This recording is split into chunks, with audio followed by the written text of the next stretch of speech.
Tsongkhapa's verse, one of Tsongkhapa's verse, it's from the Gwe Samajak text, I think.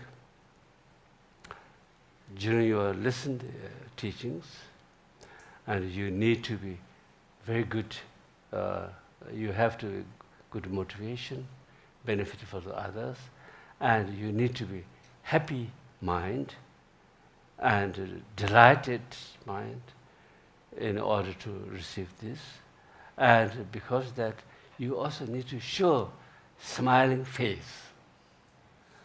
While you receive teaching, you need to show your smiling face with happy. If you're happy, of course, smile comes automatically, right? And you are very unhappy, but smiling, it's good. This combination is a bit difficult. This combination is a bit difficult.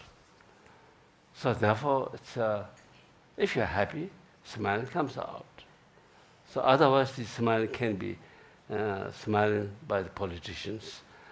So that's a bit, this another matter. This is another matter.